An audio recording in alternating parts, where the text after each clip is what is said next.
बिहार में मौसम का मिजाज लगातार बदलता जा रहा है और मौसम का मिजाज लगातार बिगड़ता जा रहा है। लोग ये मानकर बैठे थे कि बिहार से मानसून की अब लगभग विदाई हो चुकी है, लेकिन ऐसा नहीं है। और यदि आप भी ऐसा सोचते हैं तो मौसम विभाग के ताजा अपडेट को सुन लीजिए जो जारी किया गया है। बिहार में एक बार फिर से कई जिलों में भारी बारिश की संभावना जताई गई है और इसके साथ ही आकाशीय बिजली से खतरे की घंटी भी बजी है।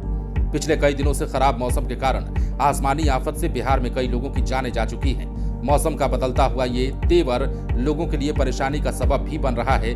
कई इलाकों में नदियों के जलस्तर बढ़ने से लगातार कई गांव और पंचायतें जलमग्न हो रही हैं। खासतौर पर कोसी और गंडक का रौद्र रूप और उनसे होने वाले कटाव लोगों को भयभीत कर रहा है। लेकिन अब बात मौसम के मिजाज की अगर करें तो बिहार में पिछले कुछ दिनों से मानसून एक्टिव है। मौसम विभाग ने रविवार के लिए भी राज्य के 26 जिलों में बारिश का येलो अलर्ट जारी किया हुआ है।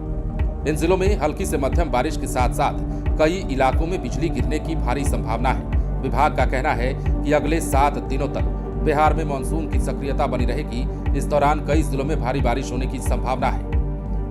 पटना मौसम विज्ञान केंद्र के वैज्ञानिकों के मुताबिक इस समय monsoon trough line Bihar Jharkhand होते हुए पश्चिम बंगाल की ओर बढ़ रही है। बंगाल की खाड़ी में भी लो प्रेशर एरिया सक्रिय है। दोनों परिस्थितियों के कारण बिहार में नमी अधिक है, जिससे बारिश लगातार हो रही है। मानसून के सक्रिय रहने के कारण राज्य में अधिकतम तापमान सामान्य से 2 से 3 डिग्री तक नीचे गिरने की संभावना जताई गई है। अब राजधानी पटना का मिजाज बताते हैं। पटना में शनिवार की सुबह से ही बादल छाए रहे। कई इलाकों में हल्की से मध्यम बारिश हुई। मौसम विभाग ने 24 घंटों में पटना और आसपास के जिलों में बारिश के साथ 30 से 40 किलोमीटर प्रति घंटे की रफ्तार से हवा चलने की भी संभावना जताई है। मतलब अगले 24 घंटे भी राजधानी पटना और आसपास के इलाकों के लिए बेहद संवेदनशील हो सकते हैं। पटना का अधिकतम तापमान 30 डिग्री सेल्सियस और न्यूनतम तापमान 25 डिग्री सेल्सियस के आसपास रहने का अनुमान जताया गया है।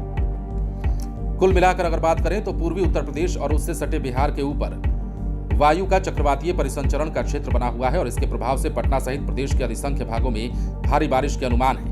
राजधानी में दूसरे दिन भी मानसून मेहरबान रहा। राजधानी में शनिवार को 18.3 मिलीमीटर बारिश हुई। बीते 2 दिनों से हो रही बारिश के कारण कई इलाकों में जलजमाव की स्थिति भी है। मौसम विज्ञान केंद्र ने बताया है कि पटना सहित 26 जिलों में रविवार को मेघ गर्जन वज्रपात के साथ कुछ स्थानों पर बारिश की संभावना है, जबकि 4 जिले भोजपुर, पूर्णिया, अररिया और मधेपुरा में भारी बारिश को लेकर चेतावनी जारी कर दी गई है। अब इनमें से ज्यादातर जगहों पर 30 से 40 किलोमीटर प्रति घंटे की रफ्तार से हवा चलने की भी उम्मीद है। 24 घंटों के बाद 3 दिनों के दौरान तापमान में 2 से 3 डिग्री सेल्सियस की गिरावट की संभावना है। बीते 24 घंटे में पटना सहित अलग अलग भागों में बारिश दर्ज की गई है। तो कुल मिलाकर बिहार का मौसम लगातार बदल रहा है और अब जो चेतावनी मौसम विभाग की ओर से जारी की गई है उसके मुताबिक ये कहा जा रहा है कि आने वाले 6 से 7 दिनों तक बिहार में इसी प्रकार का मौसम बना रहेगा। ये जरूरी नहीं कि हर इलाके में बारिश हो, लेकिन रह रहकर रुक कर बिहार के तमाम इलाकों में बारिश का दौर जारी रहेगा। लेकिन सबसे बड़ी खतरे की घंटी ये आसमानी आफत का भी भय बना हुआ है। बने रहें लाइव सिटीज के साथ।